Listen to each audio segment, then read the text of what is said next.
Hi, I'm Andy Murray. Welcome to It's a Customer's World podcast. Now more than ever, retailers and brands are accelerating their quest to be more customer-centric. But to be truly customer-centric, it requires both a shift in mindset and ways of working, not just in marketing, but in all parts of the organization. In this podcast series, I'll be talking with practitioners, thought leaders, and scholars to hear their thoughts on what it takes to be a leader in today's customer-centric world.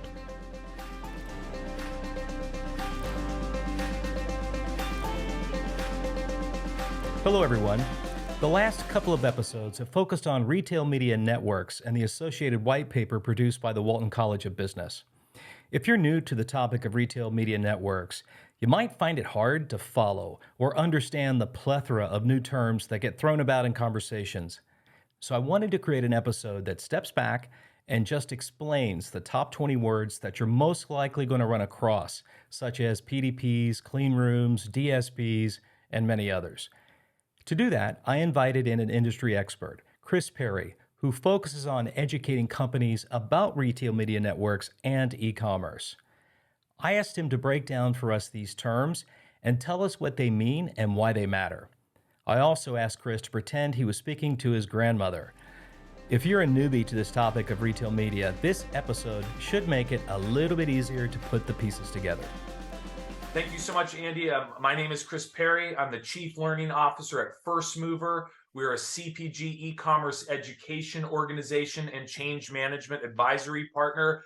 And really, this comes from a place of being a practitioner in this space. Both my business partner and I, our co-founders of First Mover, have been in the trenches in e-commerce for over a decade across multiple CPGs you may have worked at or know well. Kellogg's, Mondelez, Reckitt, Wellness Pet Company, Kimberly-Clark, between the two of us, and then have been in this digital or brand marketing space. So you can definitely say our subtitles are nerds. But we're nerds that are passionate about actionable strategy in this space. I love it. And retail media networks right now is one of the hot topics that everyone's talking about. And one of the challenges with it is there's so many different acronyms and words to understand it. And many people come to this space from different backgrounds, whether it's from a sales orientation or shopper marketing or perhaps performance media. And when you get those different angles coming in, it's hard to look at the end-to-end understanding of it and pick apart those things. So inevitably you run across words that like, okay, what does that mean? And so today is really about speaking to your grandmother and explaining some of these words end-to-end. So we'll start with how it works. And let's just take retail media networks. Right. So a lot of times you'll hear RMN as an acronym or even RMG as retail media group. All that's an acronym for retail media networks or retail media groups. These are often the third party but connected advertising service at a key retailer, right? So as an example, Walmart would have Walmart Connect, or Amazon would have Amazon Ads, or Target would have Roundel. So they are part of their organization, but they're a different entity that manages all the advertising and media for brand advertisers.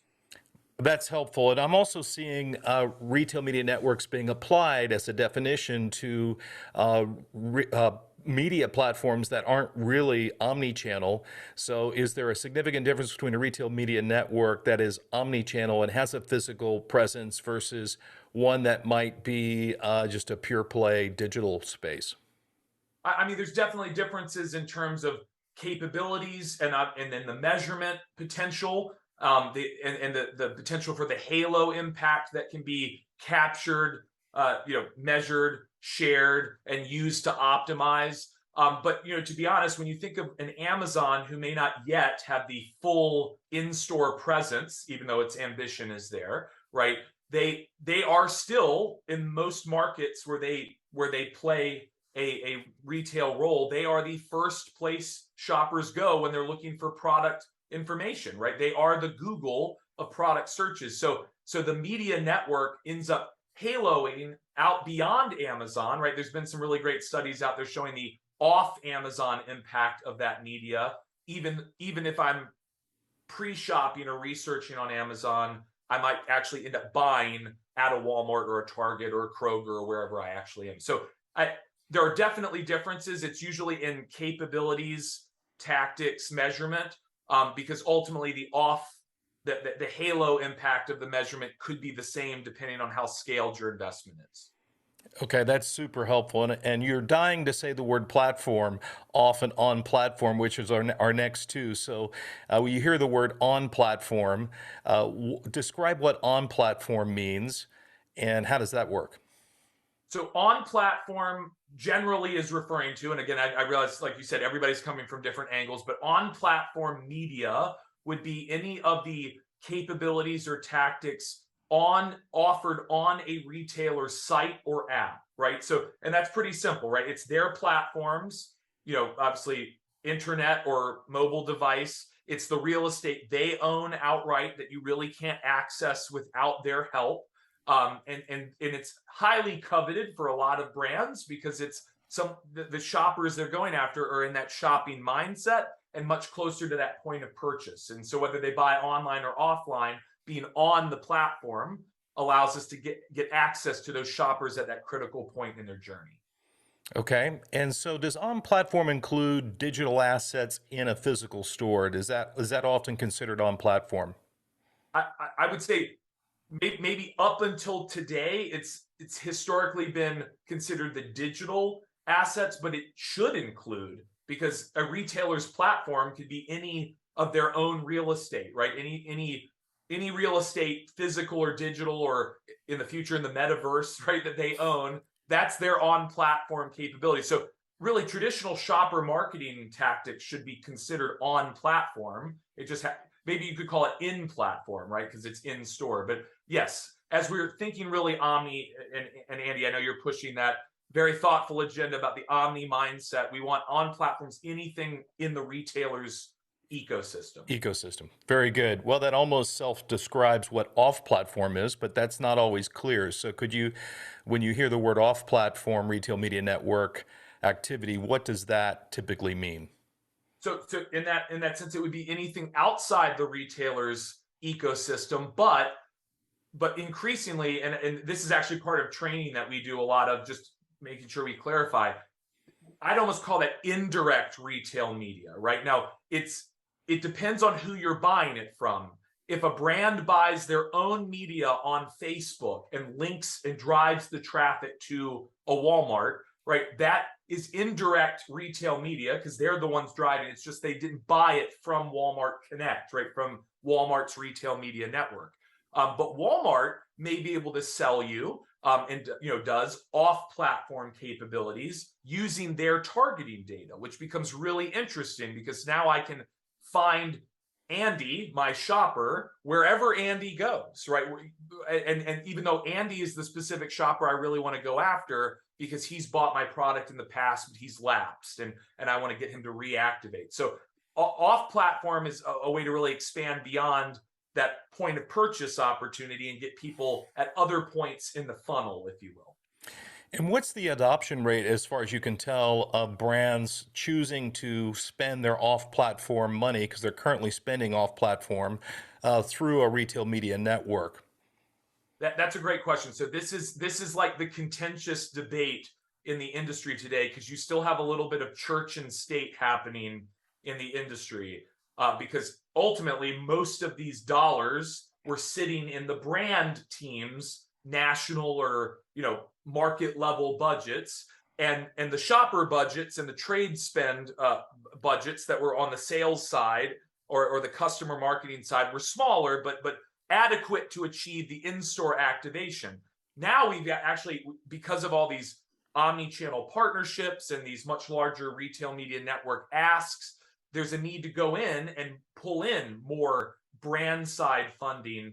And so I would say the adoption rate is high, but I would say that there isn't necessarily a willingness or a desire to do it because now there's a little bit of turf war going on internally. But I think part of this is a mindset shift of how we look at retail media as not sales versus marketing, but as one and the same, if it's achieving the objectives that the brand really wants to wants to target.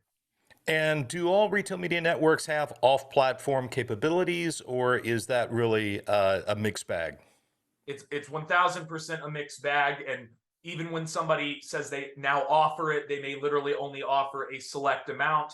One type of off-platform display, whereas others are really pioneering into influencer programs and collaborative ads on Facebook and other social platforms. So it is a mixed bag, but the direction is moving in that full suite of off platform. I think that for me though, in true transparency, what would matter to me is how well you can target off.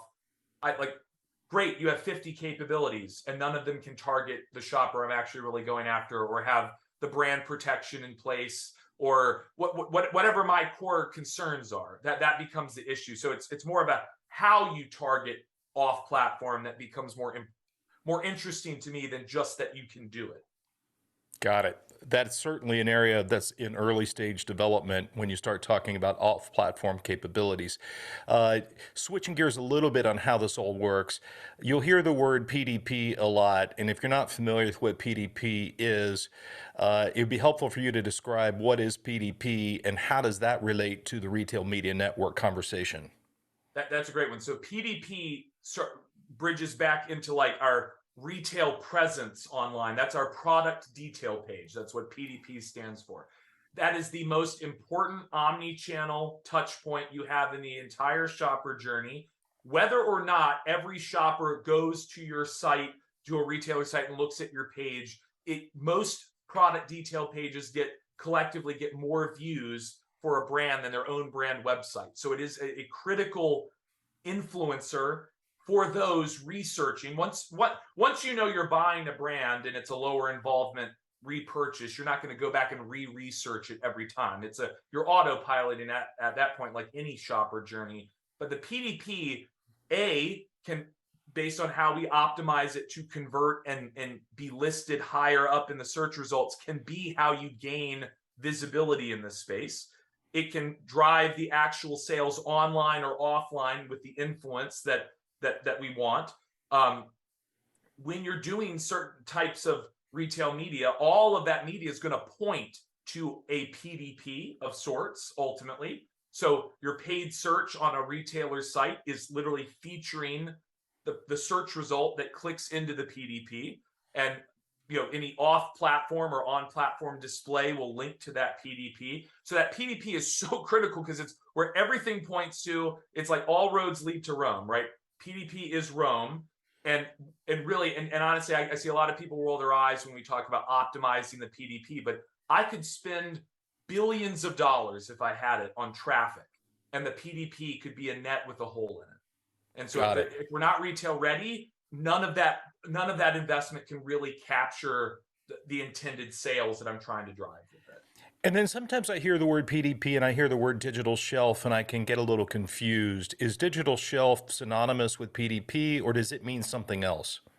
That's a great question. So I generally think of them as one and the same. The digital shelf is where your PDP lives or doesn't live, right? Depending on how visible you are or not, right?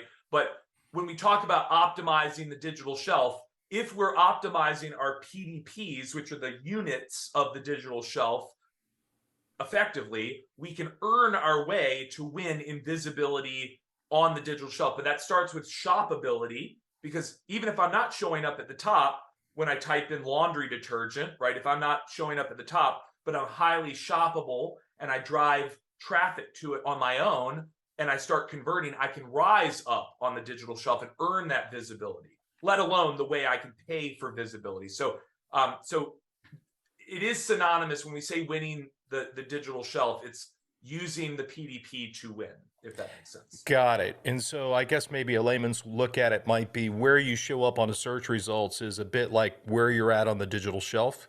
Exactly. I mean, before we move into, again, I say the metaverse, because whatever comes next, right, is coming.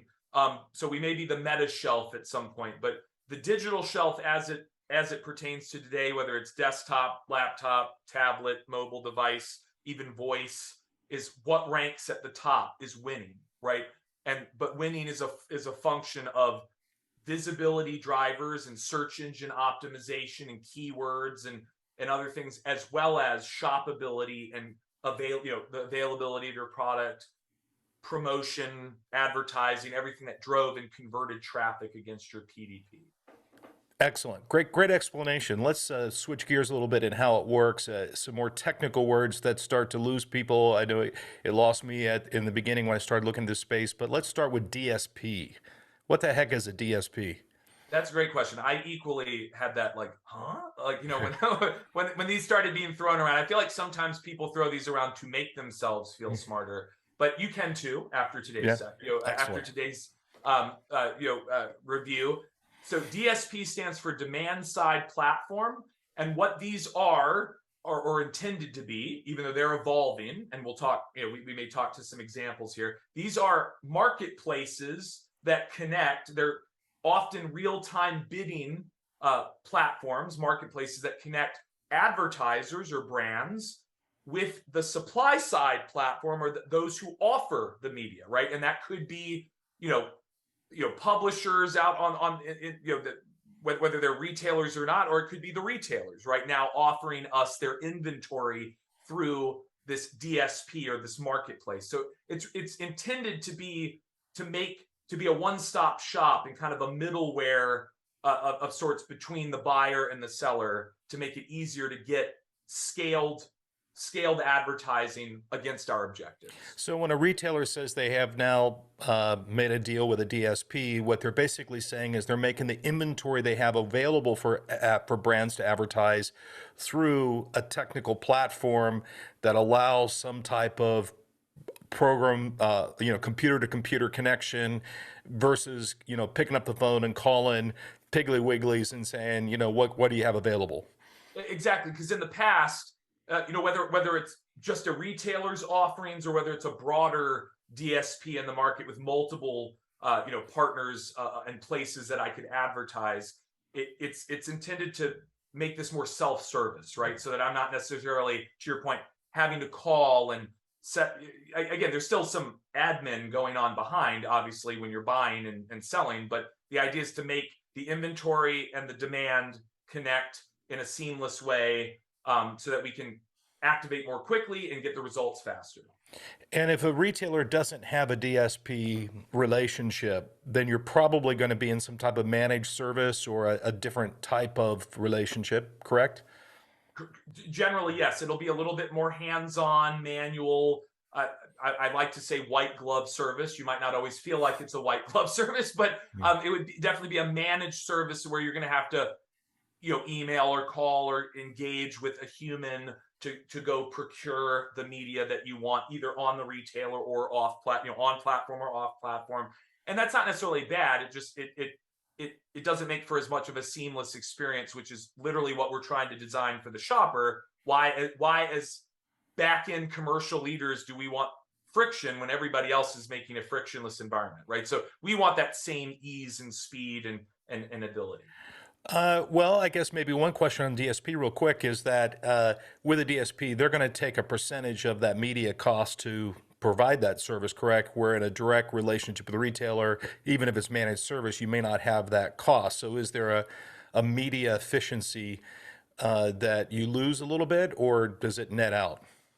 That's a great question. So obviously this will vary by retailer, and I don't want to say too broadly, because I realize they don't publish all of this, but often, yes, if I'm buying something from a retailer directly and not through the DSP, in theory, I might not see a fee or an extra cost for the actual purchase of the media and the activation. However, who's to say, and I've seen some of in my own time, that the costs weren't inflated a little bit to cover those costs, because technically that retail media network has to break even, if not obviously add a very high profit margin for their retail business that's under pressure. So it may just be what I actually see. The DSP may actually just make it a little bit more transparent, but it may look like it's a net new cost when it really wasn't. It actually helped lower the media costs. Sure, there's a fee because you're getting the value of it, but I was getting the fee. I just didn't know it because it was in the higher costs per media placement. Yeah, great explanation. And a close cousin to DSP that I hear a lot is DMP. And what's the difference between a DSP and a DMP? That's a great question. So I myself thought these were almost very similar things, just a slight change. They're actually two different types of platforms, right? DSP is that marketplace where the buyers and the sellers sell the media and offer the media to one another in ideally a self-service manner. DMP is a data management platform, and that's really intended to be a kind of a centralized tech platform used for collecting, organizing, and really being able to activate large sets of disparate data sources, right? So, and we're going to talk a little bit about this in terms of data, but whether it's your owned data or what we call first party, or whether it's second or third party data that I'm buying or procuring from other sources. So it's a way to, in many cases, it's a way to be able to start creating targeting groups. There's a lot of different things you can do with DMPs, but it's really that tech platform for organizing data, not necessarily for buying the media itself. And when you're talking data, you're not talking creative assets, you're talking about audience. Correct. Yes. So technically, that we could go a whole nother PIM and DAMs, which is product information management systems and data digital asset management systems. Those are more for like my PDP content we were talking about. That would be where I would house all my creative for my ads and whatnot. That could be a whole nother thing. But DMPS is more for that audience data, right? Emails and other first party data I might be collecting about my shoppers, so that I have a place where I can activate that data with efficiency. Excellent. Okay, that's a good explanation. I hear a lot about trade desk. When I hear the word trade desk, I'm not sure, is that a company or is that a Wall Street type idea of trading stocks? Explain trade desk. That's a great one. So it is actually a company, but it definitely sounds, I mean, it's a smart name because it does represent what it is. But this is where I would say, when you actually start talking about companies, this is where companies are evolving, obviously, to stay, competitively advantageous in the market and to help serve their chosen customers as well. Trade Desk is technically today a type of DSP marketplace that would allow their customers, right, to brand advertisers to be able to purchase lots of different inventory across digital media, social media, TV, in some cases. They're evolving the types of media they offer, but it's a marketplace where brand advertisers can access this media, as in would be for any DSP or demand side platform. They are really leaning in a strategic way to help own this retail media space. So they've partnered with Walmart, Walgreens, Albertsons, and I'm sure the list will continue to roll out as they realize retail media is such a large and increasing share of overall digital spend and all brand spend. So they today are a DSP, but that doesn't mean they're going to stay that way long term. I think they have their eyes on being more than just that. And I understand a couple of DSPs providers like Trade Desk really dominate this space right now. Others would be like Criteo. Is that correct? Well, yeah, Criteo is, yes, a marketplace. Citrus Ad has some of those same capabilities. And really, for brands, you would go to a Criteo or a Citrus Ad in the past, again, outside of any evolution they take in the market, to access inventory on multiple retailers from one place. And so some of our top retailers in the market have, kind of shared. It's almost like Expedia or Hotels.com, right? Getting a certain number of rooms allocated to them from hotels around the world, right? So there's some inventory being allocated to Criteo or Citrus Ad from these key retailers that are participating with them that you can access from one place. That's a good metaphor, like the Hotels.com and such. That's really helpful. And then LiveRamp, is that another form of a DSP or is that something different?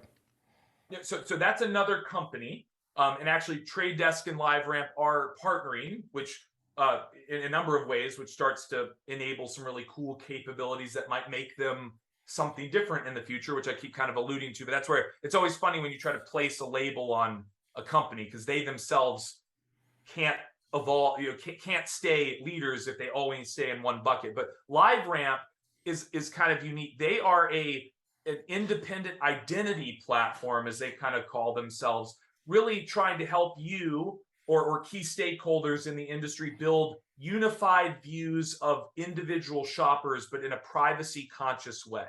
So they're really trying to make sure that they can help you ID Andy Murray as the person that we can target, but without giving away Andy Murray's actual personalized information. And so they're building on kind of IDs for households and individuals, combining all of this data. And actually, in partnership with Trade Desk, they've got a lot of things rolling out both in North America and Europe. But technically, brand marketers can bid on LiveRamp's identifier for households with all that data pooling together using Trade Desk platform. So now I can really go after the right people using all the right data, using two partners. And so not everybody's doing that today, but that's kind of a cool partnership capability here. So where Trade Desk is optimizing the inventory available and making it easy to access that through as a DSP, LiveRamp is optimizing the audience and the DMP connection. Correct. Yeah, simple. Okay, very good. Well, now speaking of audience, let's go to a whole nother section and try to better understand some of the words and acronyms under the audience space. The first one would be first-party data. Tell me about where this party is and whose party is it?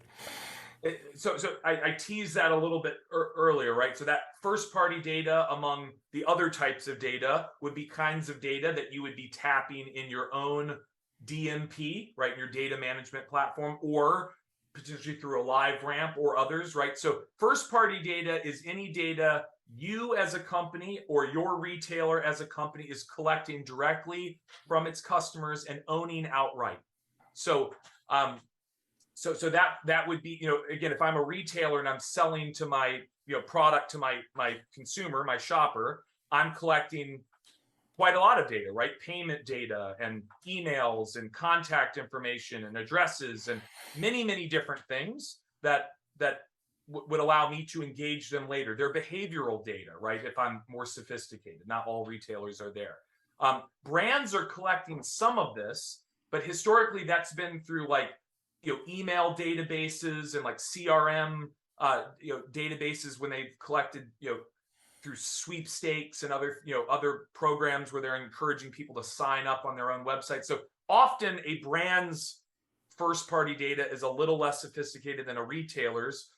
We hear a lot of people talk about using first-party data or the importance of it, but then the question is, how are you using it, right? So just because you have it doesn't mean it's worth anything if you're not tapping into it and that's where some of these DMPs and all this really can help us make use of it. Second-party data you'll hear is for someone else's first-party data that maybe one-to-one you share or work together on. Third-party data would be going and tapping maybe like an exchange or an aggregator where they have lots of different data available and you're pulling from it. Again, maybe it's using third-party data to go target because you don't have it yourself. And the old email marketing would be buying a list of somebody else's to target against. Enhance yours, right? And so obviously there's some magic in trying to put my first party data as a brand with the retailer's first party data, but the privacy, confidentiality, regulations and such has birthed this new words, clean rooms. And so clean rooms is something that is really evolved in the last two years or so. Explain what clean rooms are. Are these people in white coats that sit in some room? What's a clean room? I don't want to keep anyone from putting on wearing their favorite costume or whatnot as they take on a new role. But clean room is the concept of a space where those two separate entities, a brand and a retailer, or a brand and a DSP, whatever, or it doesn't have to just be a brand, but we're talking to brands today, right? A brand and a retailer in this case can come together, share their first party data in a privacy conscious manner. And I kind of keep bringing that up. I'm not an expert in how you keep it privacy conscious, but there are lots of guidelines and regulations, but it's really that like kind of black box where everything can go in together, be matched up and used, and then leveraged for whatever joint objectives the retailer and the brand are aligning on. So if you're a brand, you have first party data, you put it into a clean room to better match it up with the retailer's audience. It gives you some security, I suppose, that that information's not going to violate your confidentiality agreements with your first party customers.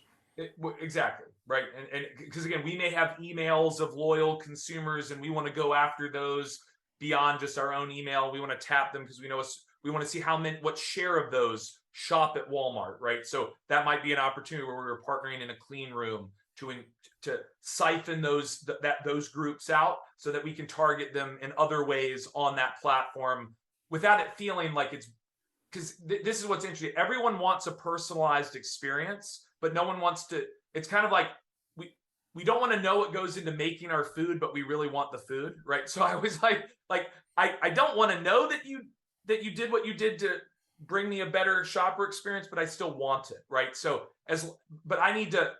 There are a lot of increasing concerns over privacy and data, and so this is the right step to be able to do that, so that we are, I'm not saying it's perfect yet, but it's a step in the right direction towards maintaining consumer privacy while also giving us the personalized experiences we actually are voting with our dollars to achieve.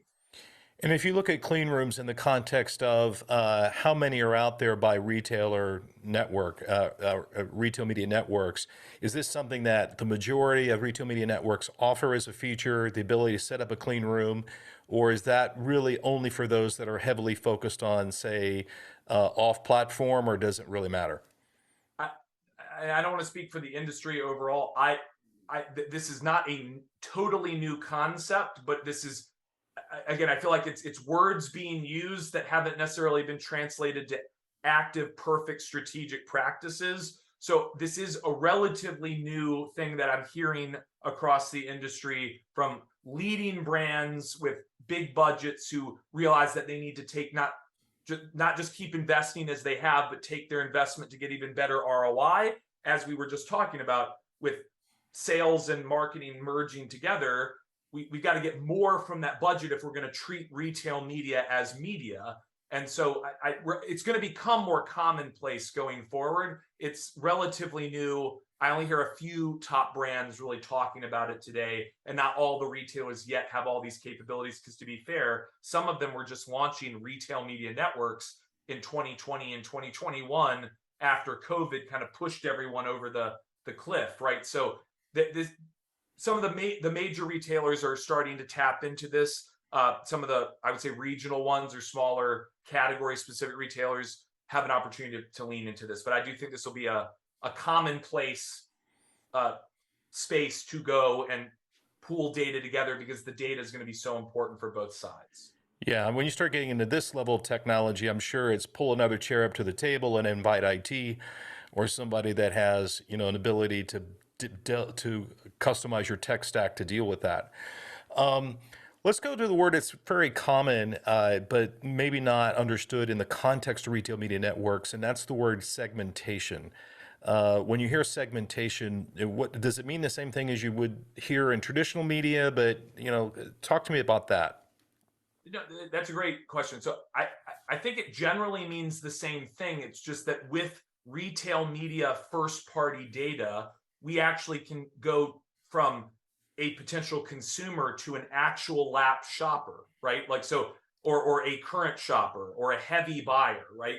Now, I don't want to say, having been in marketing myself and having run campaigns before I was in e-commerce as a practitioner, we were in theory targeting our loyal consumers so there was data in certain instances to try to access someone that we had a higher propensity to buy. It was less directly connected to real purchase behavior the way now we technically can get through our retail media network. So this really opens up, I would say, some more fine-tuned objective opportunities that we can drive, and gives us, I would say, it's kind of, I always like to think of it, it's like people have, in a survey, people shared that their purchase intent was X% towards this, but then in actuality, they like only half of them actually bought it, right? I'd rather go with the actual behavior, not just the intended behavior, even though those two are helpful together to see the correlation. So segmentation in this, whether you're using a clean room or you're just using the self-service DSPs or what, it's saying, this is my objective. This is to achieve that objective, these are the KPIs for success. And this is the audience that I need to target to get that. This capability can do that. And these are the segments I'm going to go after, right? Whether it's more macro, just lapsed users who stopped buying 6 months ago, or whether it's, whether it's even more specific with demographics and psychographics than anything else that the retailer or the DSP may offer. Yeah, what retail media networks do is give you much more granularity on and confidence in a segment that you may not have been able to reach with confidence using implied intent or whatever versus actual purchase. So it does strengthen that current buyer and type of segment in a level of accuracy that you wouldn't get if you're off platform with no closed loop piece, which we'll get into in a minute. You mentioned the word objectives. Objectives are really important. If you come from a sales background or shopper background, objectives might feel different than if you're in a pure marketing brand role and you're talking about your marketing objectives. When you hear the word objectives in a retail media network, I'm talking more around the brand objectives. What are some of the common objectives that you need to consider when being in this space? That's a great question. So again, I've been a marketer and a sales leader, and then a third party watching the world go to bat. And so there are going to be, we can think of objectives from kind of the traditional marketing funnel around just awareness, consideration, conversion, loyalty, and then I've seen some that add advocacy and that you become the champion of the brand. That's one level, right? Because I've got to pull people into conversion. So you may see objectives around awareness, awareness within a target audience, right? In reach and number of impressions and share of voice, and then obviously as we get down the funnel, you'll see that some of these objectives turn into like some of these more tactical KPIs of clicks and click-through rate and conversion and time on site, depending on whether it's your website or retailers and all of those. But thinking through the commercial lens, though, almost always, even though I do want to drive awareness and consideration, which might be the precursor to the conversion I really want, conversion is one of many things, right? And so I almost go back to my days of sitting next to the analysts that worked at Reckitt from IRI or Nielsen, because we had both during my 6 years there. And one of them sat next to me for a long time. So I got to learn a lot about how you drive growth, because they had the charts up and were always on the phone talking about and working with me and others. But it was that idea of to grow. When I convert, my growth is a function of the number of shoppers, right, which might be net new or current or lapse, bringing them back in, and my buy rate, right, which would be the number of dollars per trip and the number of trips per shopper. That sounds so basic, but when you blow that out, there are actually 12 different growth objectives in the conversion stage, right, where I want to get lapse buyers, current buyers, new buyers for the brand, or all three of those for the category, which hopefully also benefits me. And then there's, different ways I can drive basket size, right? Like cross-sell, trade up, stock up, or repeat purchase. It could just be straight repeat. It could be new occasions. So there's so many different objectives. And the problem is so many times it's like we either rest on, I want awareness. Well, awareness for what? Like awareness with who, right? Maybe that's obvious to the person saying it, but we want to we can better segment by being more specific about the actual objective. And then when we only achieve awareness but no actual sales, if that was truly our objective, then maybe we'll be okay with that, right? As opposed to then judging an awareness campaign on ROI or return on ad spend. I know we'll talk to measurement in a few minutes. We may be hurting ourselves by not really sticking to objective tactics that deliver that objectives, KPIs that define that success, and then the results, did they actually deliver? I feel like Yeah.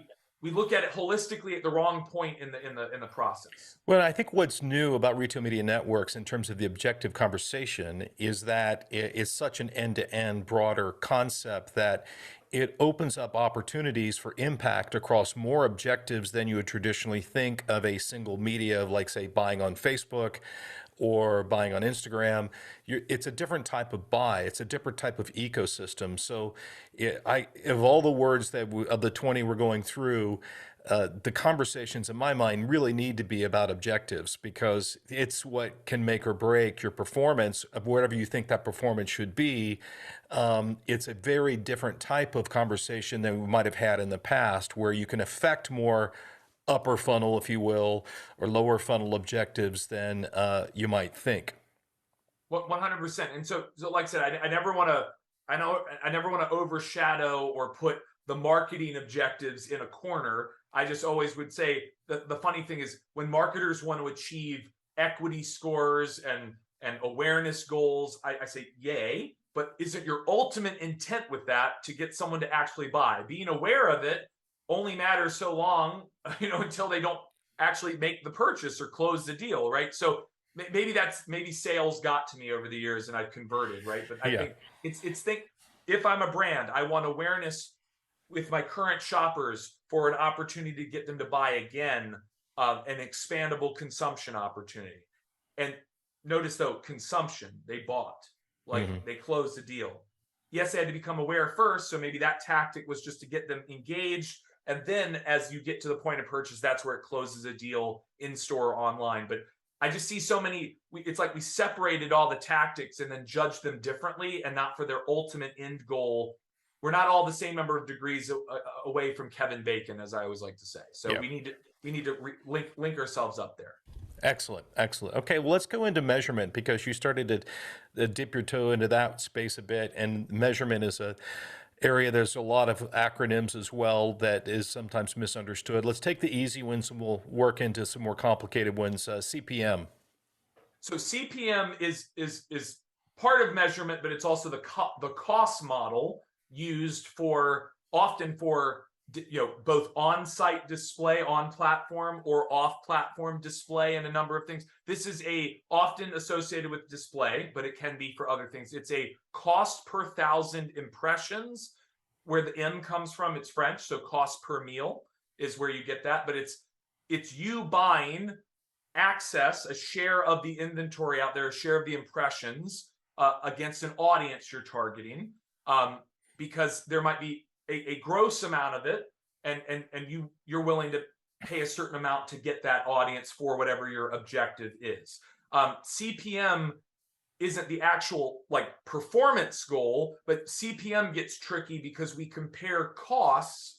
We might say, oh, well, Google and Meta, Facebook, their CPMs are lower versus my CPM at Walmart Connect or at Roundel. That could just be subjective pricing, right? But it could also be, well, because technically I may be able to access better data from from the retail side, in theory, right? We can keep it at the theoretical level. I can buy better data that's closer to the point of purchase that I can then also measure better, as we'll talk to here. So you can't always look at CPM as apples to apples because you're going to want to look at the performance of the cost model to know whether was the higher cost per 1,000 impressions worth it. There's one other thing, Andy, I'll throw in there is viewability is another thing. Impressions just mean that so when I pay $5 per 1,000 impressions, that doesn't mean I actually got all of those impressions. An impression is just served on the page that it was intended to the target audience. But if it was down the page and somebody didn't scroll down, it wasn't necessarily viewed.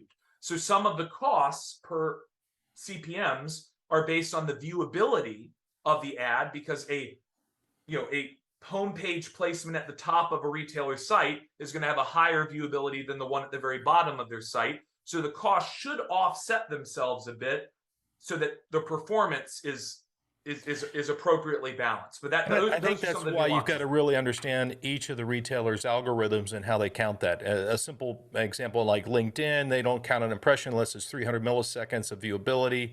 It's on your screen somewhere there. Everybody chooses their own algorithms on that, and so it's so important to really understand those algorithms on what is viewable, what's counting as an impression. So it's great because they're not all apples to apples. And then close cousin to CPM is CPC. So So that explain that is a CPC. cost per click model, which is not totally separate in this ecosystem of retail media, but that's often the cost model associated with a paid search or a sponsored product or brand advertisement on a retailer. And that's a little different because in that instance, a CPM was I'm paying for a cost per thousand impressions of reach within this audience. Cost per click is I'm bidding or paying a cost to get clicked on. If I don't get clicked on, I don't pay, but I technically want to be clicked on because if I get clicked on, that means I have the chance to convert the sale, right? So different. We could go into. I realize we could have way more definitions here, but cost per clicks are often bid auctions because many different brands will want to show up for the words laundry detergent, right? So there's a level of auction going on to see who will show up in those coveted placements in paid search, still only paying if someone actually clicks on you. But there's also something, this goes back to that PDP thing that we talked about before, the relevance of your PDP and the relevance of your products on the digital shelf as it plays to your conversion history, the keywords you have in your content, that can actually help you pay less in the cost per click, because the more relevant you are, the better the shopper experience is. So there's a whole algorithm behind that. But actually what's nice is the cost per clicks can get high, but you actually may pay less as you become more relevant in both organic search and in paid search. So there's a little bit of a checks and balances there.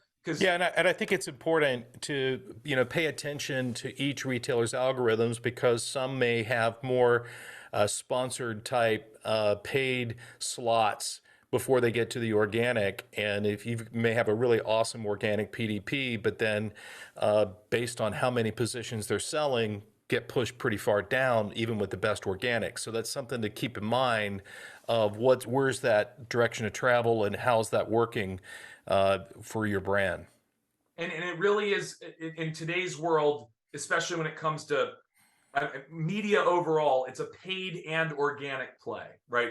And this was true, to be honest, in store too, right? If you could get an end cap, even if you're at eye level in the aisle, you're going to want both, right? At different points. The nice thing with paid search is that I want to show up organically, but as you said, Andy, you might show up several rows down, even when you're the number one product organically, because of how much the retailers monetize the top of their site with those paid placements. So it really becomes a paid and earned or paid and organic play.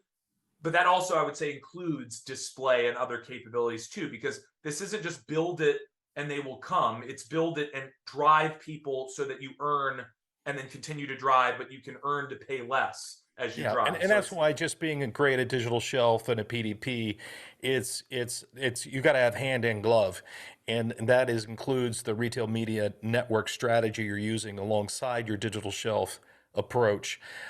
Next one, a closed loop measurement. Take us through that. You hear that word closed loop measurement quite a bit with retail media networks.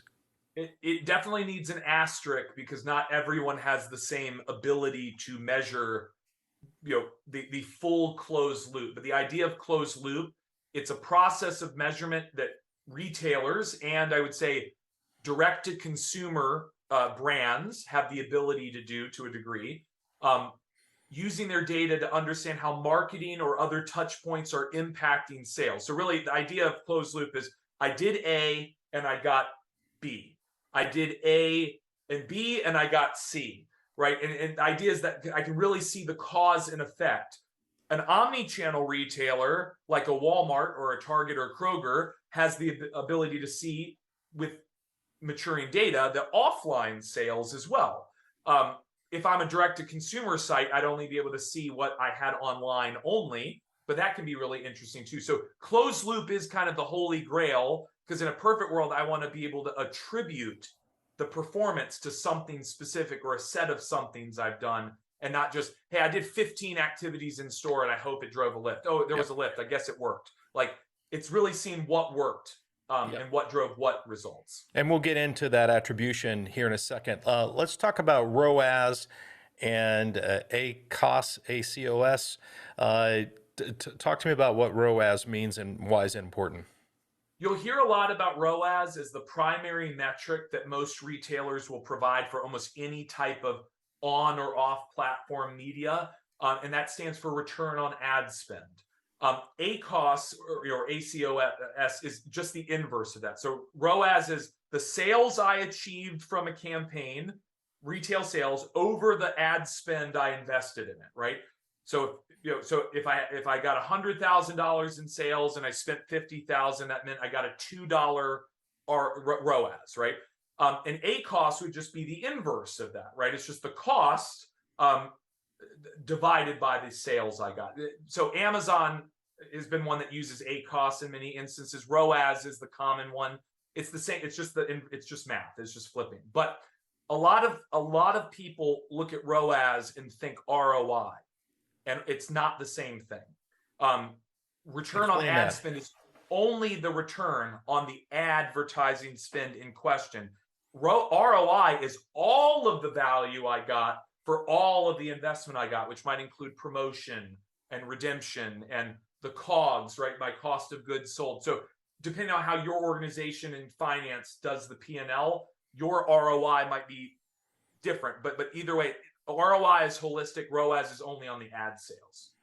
Yeah, and the revenue that they're going to count against ROAS is going to be the retail price, not necessarily the wholesale price you sold to the retail. It's not your sales number; it's the retailer sales number. Yeah, it's not your net sales ROI or your gross margin ROI. It's the retail return in POS sales over the ad spend. But the other thing too to note with ROAS is, again, and this gets into this closed loop.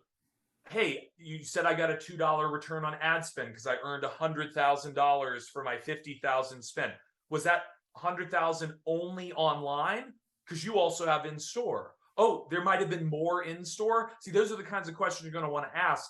And then, so what's included in the return you're saying I'm getting? And what was the methodology you used to calculate that? Because maybe I don't believe some of your estimates, right?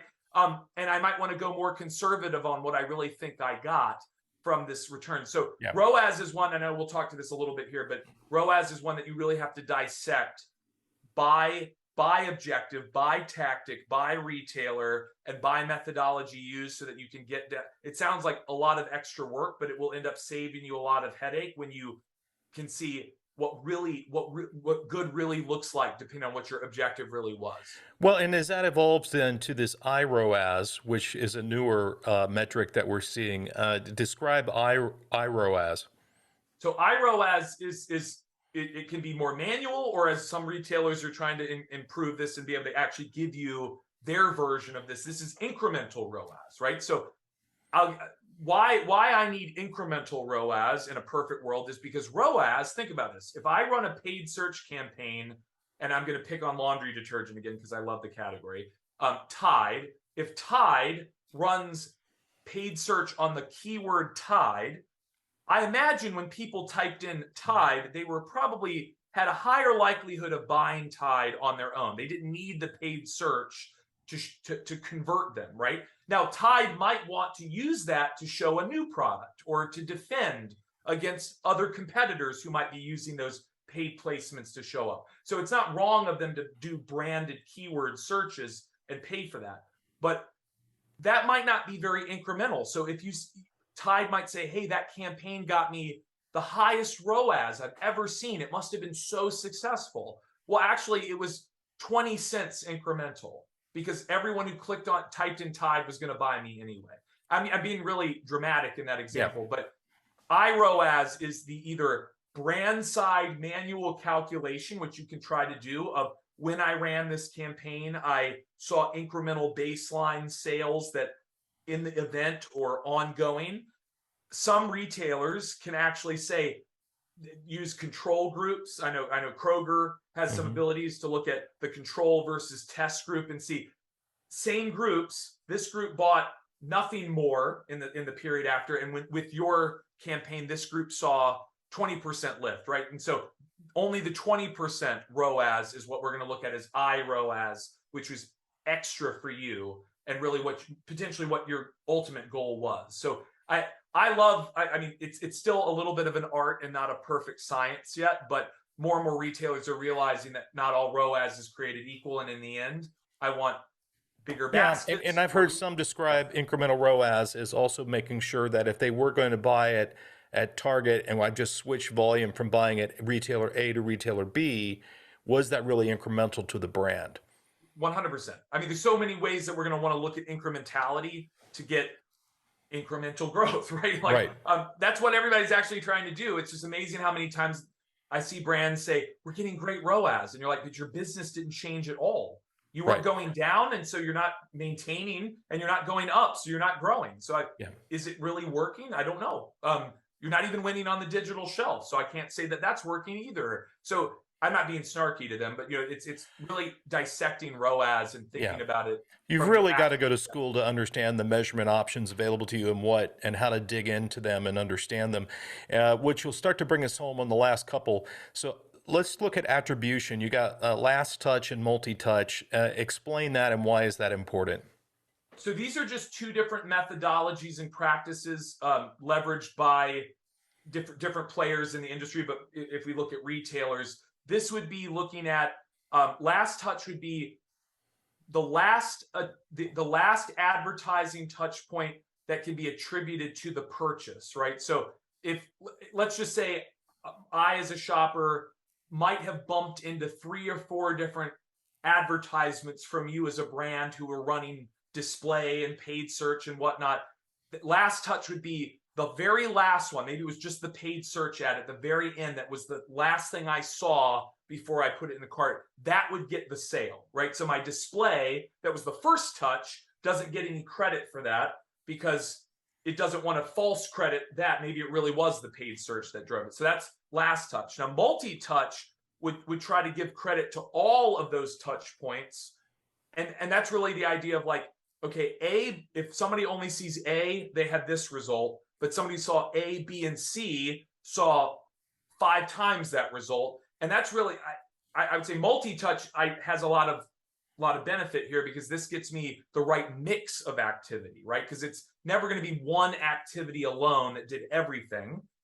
It might be for that one shopper, but at an aggregate, it's going to be many touch points in the journey that move me to the cart, in-store, or online. And so multi-touch helps give credit where credit is due and what moved me down that path. Excellent. And then the last one that goes with that, which is very related to multi-touch, is MMM, or market mix modeling. Describe that, because I think it's an avenue to get to the multi-touch attribution. So MMMs are media mix modeling or marketing mix modeling. Yeah. I've heard different M's used, but that's typically a brand-driven, a brand advertiser-driven, top-down approach to trying to get a sense of how all the different marketing activities that they ran during a season, a campaign, a portion of the year, other drivers, pricing, seasonality, any other variables that they think might have an impact, how that impacted sales and ROI. It can be very valuable to try to do that, because that's actually where you could see that Google advertising did X and that Facebook did this across retail, and that this is where a lot of brands are finding that Amazon is having a much bigger impact beyond Amazon, right? But the hard part with MMMs is the timing. You don't get those real time. You get those every 6 months or every 12 months or however often your brand, your CPG organization is willing to do them. So the speed of data, you're going to get ROAS much more quickly on a campaign, especially paid search, where you're doing self-service and seeing it kind of real time. You're going to get that much more quickly than you're going to get the multi-touch, last touch attribution from like an end of campaign report from your retailer, and then you're going to get those much sooner than you're going to get an MMM from your own organization when they do those periodically. MMM is still a little bit of an art, even though, because there are just so many things we don't know, and it is hard to measure those, but it is our way of trying to get to a scientific impact of a mix of things that we've done in the market and how each of them drove and which ones are more important in the mix. Yeah, we were doing MMM modeling in ASDA and back in started in 2017, and it does give you some really interesting insights, a little bit of a black box art to it that you've got to do. And if you don't refresh it at some periodic level, it degrades pretty quickly. So you're certainly not real time, and certainly worth doing to try to get to the multi-touch attribution, but you do need big data. Lots of big data sets to pull that off. Wow. I would say it's just interesting. Some of my organizations in the past would do media mix modeling, and because of the speed of e-com change, they'd be using a 2-year-old stat to determine whether we should invest in retail media. And you're like, but you don't even have retail media included because we did none of it 2 years ago, or we did so little of it, or we didn't invest in Kroger precision marketing 2 years ago or last year at the scale that we have now. So maybe the impact is greater because we're actually investing enough to see a real impact, right? Some of these investments were so small in the past that they were blips in the night. They would have never shown an impact. That's right. So it's important to, it's not question MMMs. It's just push back on, are we doing them fast enough or including the right, are we investing enough to actually see the impact of the things that we're trying to determine if we should invest in, or otherwise we get into a weird, catch-22 and we don't invest ahead of the curve. Yeah, I mean, media mix modeling requires a certain baseline of historical data for it to work. And as we've just discussed over these 20 definitions, almost every single one of them are going through a level of hyper-evolution. So to get the baselines there of 2 years ago, this looks nothing like what it did, 2 years ago. So this has been fantastic. I really appreciate it, Chris. I feel like we got a master class in terminology. Hopefully people will have gotten some enlightenment on some of those that they hadn't really understood before. And really greatly appreciate you taking the time to walk us through this. And if someone wants to go deeper on any of these, they should call up First Mover and yourself, and you can probably put some kind of a training together for them. Would love to support anybody, anytime, in any format, unofficial or official. We're always here to support you. That's it for this episode of It's a Customer's World. If you found this helpful and entertaining, I would be so grateful if you could share our show with your friends, and I'd be super happy if you subscribe so you can be updated as we publish new episodes. And if you really want to help, leave us a 5-star rating and a positive review on Apple Podcast or wherever you listen. It's a Customer's World podcast is a product of the University of Arkansas's Customer-Centric Leadership Initiative and a Walton College original production.